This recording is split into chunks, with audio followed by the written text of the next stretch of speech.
Apparently, queuing is part of Singapore culture. I mean, queuing isn't exactly an uncommon sight here, especially when it comes to food. But queuing for lunch is one thing. I think this one little incident was what really solidified the fact that Singaporeans would just queue for the sake of it. Of course, I'm talking about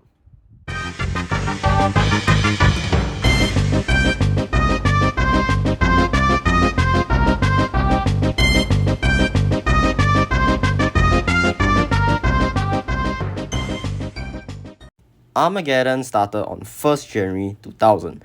To welcome in the new millennium, Hello Kitty and McDonald's decided to partner up and collab and to release these pretty harmless looking Hello Kitty toys. The designs included were Millennium, Japanese, Romantic, Malay, Chinese, and Korean. One design was to be released every Thursday, so it was sort of a weekly rotation. And in order to nab a pair, you needed to purchase an extra value meal and spend an additional $4.50. McDonald's must have slipped some chemicals into the stuff they were feeding us because for some reason, Singaporeans at the time went absolutely crazy about them. As soon as the announcement went live, queues were already forming as early as sunrise. A report done by McDonald's themselves estimated that around 250 to 300,000 people were queuing for these toys. Considering the population at that time, which was 4 million people, that would mean that 13% of the population were productively spending their time. Although I doubt the number was actually accurate, it definitely must have seemed that way for some people.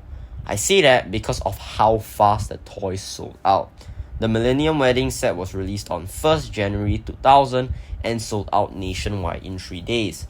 The Malay Wedding set was released on 6th January 2000 and sold out nationwide in 2 days. The Korean Wedding set was released on 13th January 2000 and sold out nationwide in 1 day. Likewise, the Romantic Wedding set was released on 20th January 2000 and also was sold out nationwide in a single day. The Japanese Wedding was released on the 27th of January 2000 and sold out nationwide in half a day. And the final set, the Chinese Wedding set, was released on the 3rd of February 2000. And the cool thing about this set was that coupons and vouchers were used in an effort to combat the queues. It was originally planned to be sold at one singular location, that being the National Stadium, however was changed into the aforementioned voucher system.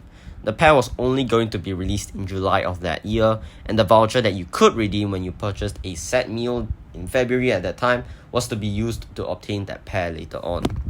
This is where we get to the juicy part. We talk about the public's reaction. Though I've already described how desirable the toys were based on how fast they sold out, let me get into a bit more detail.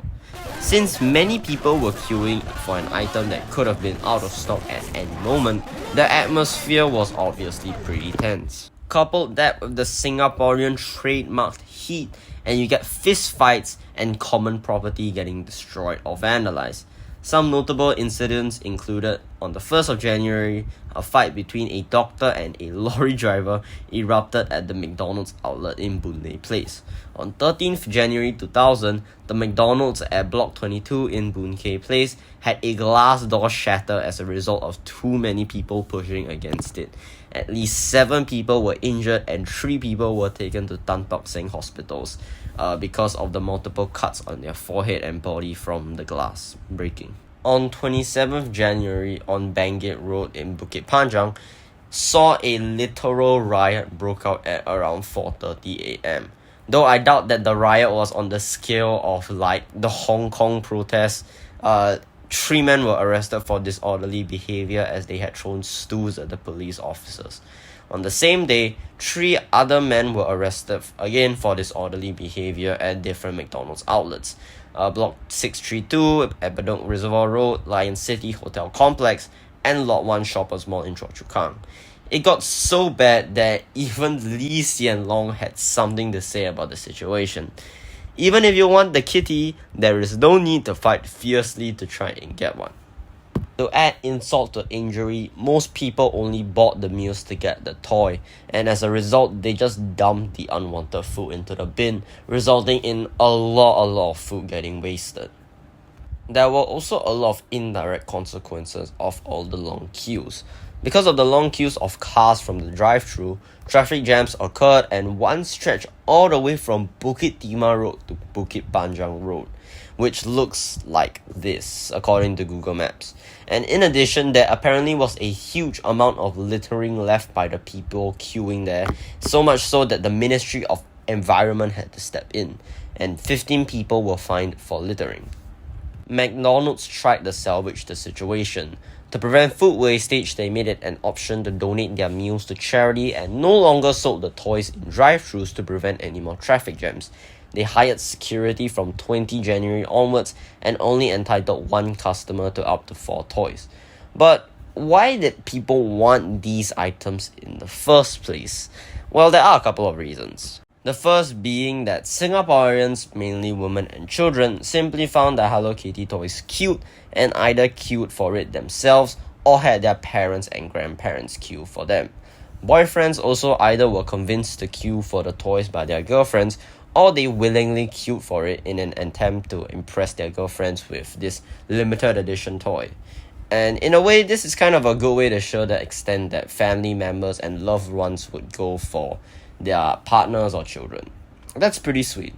The second reason includes people selling these toys at an astronomical price, as people were under the impression that since there was such a high demand and low supply for these toys, they would be rolling in dough from selling them on online sites like Carousels or Amazon.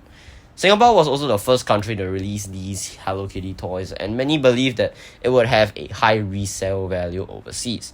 However, other countries would soon release similar toy designs, effectively making the toys not worth that much. The third reason includes the Singaporean nature of FOMO, fear of missing out, or the more traditional term, kiasu. Apart from the collectors and people queuing for their loved ones, I doubt most of the middle-aged men in the queue were die-hard fans of Hello Kitty and just queued for it because, oh, look at that, more people are queuing for it, I guess I gotta join. In 2013, they released a similar promotion to celebrate the 40th anniversary of Hello Kitty, and they released 6 of these toys, each with a different design. And though it was apparently reported that there were shorter queues compared to last time thanks to crowd control measurements, there was still evidence of people acting similar to their counterparts 14 years ago. The online website crashed and there were still relatively long queues. I think why I chose to talk about this topic was because despite people talking about how Singapore is a country that has a low crime rate and is a overall safe country and stuff, you barely have riots and fights because of political reasons or civil unrest, but rather because of stupid Hello Kitty toys. And the most ironic thing is, most people who queued and bought these toys have most likely just been gathering dust in their cupboards. Eventually, the craze started to die down on March of that year, and after all the bloodshed, all the food being wasted, all the inconvenience caused, I gotta ask myself, and to the people who queued during that time, was the experience worth it? I would say no, but I can't really say since I wasn't there. But is it a good story to tell? Yes, definitely. Thank you, and I am finally done with this video. Let's go!